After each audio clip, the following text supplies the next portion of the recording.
শনিবার দুপুরে এই কনস্টিটিউশন ক্লাবে দিল্লির বৈঠকে বসেছিলেন সিজেপির দুই মুখপাত্র আশুতোষ রাঙ্কা, সৌরভ দাস এবং কেন্দ্রের দুই মন্ত্রী জেপি নাড্ডা এবং জিতেন্দ্র সিং।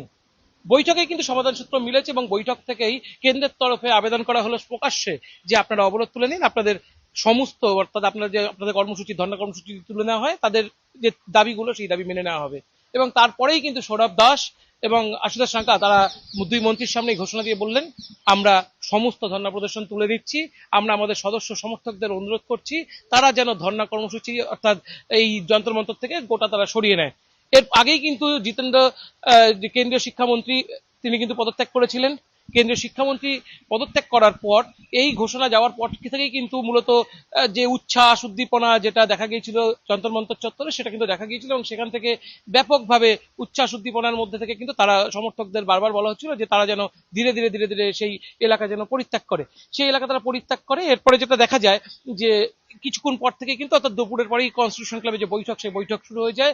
আর যেটা অফিসিয়ালি অ্যানাউন্সমেন্ট মূলত এই কনস্টিটিউশন ক্লাব থেকেই কিন্তু চলে আসে তার কিছুক্ষণ পরেই এবং এই ঘোষণা আসার পর থেকেই কিন্তু মূলত দিল্লির যন্তর মন্তর ফাঁকা হয়ে গিয়েছে এবং যন্তর মন্তরের যে রাস্তাগুলো যেখানগুলো দীর্ঘদিন ধরে আটকে রাখা হয়েছিল, যেখান থেকে বিক্ষোভ প্রদর্শন চলছিল, সেই রাস্তাগুলো কিন্তু ইতিমধ্যে সাধারণ মানুষের চলাফেরার জন্য খুলে দেওয়া হয়েছে।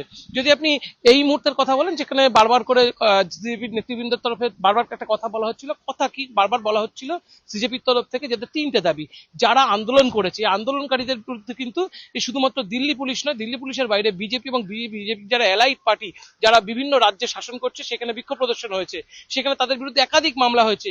এই মামলা প্রত্যাহার করতে হবে। সেটার ক্ষেত্রে জেপি নাড্ডা বলেছেন প্রত্যেক এফআইআর এর কপি যাদের বিরুদ্ধে এফআইআর কপি তাদের হাতে তুলে দেওয়া হবে এবং এই এফআইআর তুলে নেওয়ার যে তাদের যে সার্টিফাইড কপি সেই সার্টিফাইড কপিও তাদের হাতে দিয়ে দেওয়া হবে।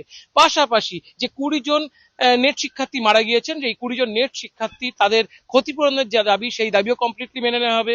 পাশাপাশি মন্ত্রীর পদত্যাগ যেটা মেনে নেওয়া হবে, তার সঙ্গে এই যে শিক্ষা ব্যবস্থা একদম জেপি নাড্ডা প্রকাশ্যেই বলেছেন এই যে শিক্ষা ব্যবস্থা, নেটের যে শিক্ষা ব্যবস্থা শুধু নয়, কেন্দ্রের রাজ্যের যে শিক্ষা ব্যবস্থা তাতে ব্যাপক গাফিলতি রয়েছে, এগুলো সবকিছুরই পরিবর্তন আনা দরকার এবং তার জন্য কিন্তু কমিশন গঠন করা হবে এবং এই শিক্ষা ব্যবস্থা আমূল পরিবর্তন হচ্ছে চেষ্টা সেটা তারা করা হবে। ওভারঅল যদি আপনি দেখেন বিরোধীরা এই যে গোটা মুভমেন্ট সেই মুভমেন্টকে স্বাগত জানিয়েছে।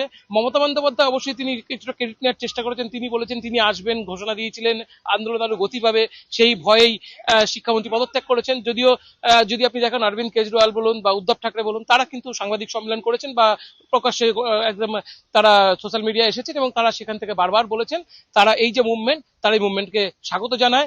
সেই কেন্দ্রের যে পদক্ষেপ সেই পদক্ষেপকে স্বাগত জানায়। অবশ্যই কেন্দ্র কিছুটা হয়তো ভুল করেছে বা যেটা আন্দোলনকারীরা আজকে সেটা বলছিলেন যে যে দাবি তারা তুলেছিলেন সেই দাবি মানা হয়েছে, দাবি মানার ক্ষেত্রে বেশ কিছুটা দেরি হয়েছে, তবে দিন শেষে দাবি মানা হয়েছে, এটাই সবাই মেনে নিয়েছে এবং আন্দোলন প্রত্যাহার করা হয়েছে। দিল্লির কনস্টিটিউশন ক্লাবের সামনে থেকে সুবিদ প্রতুণ্ড এবং বিক্রম লাহারি, চ্যানেল 24।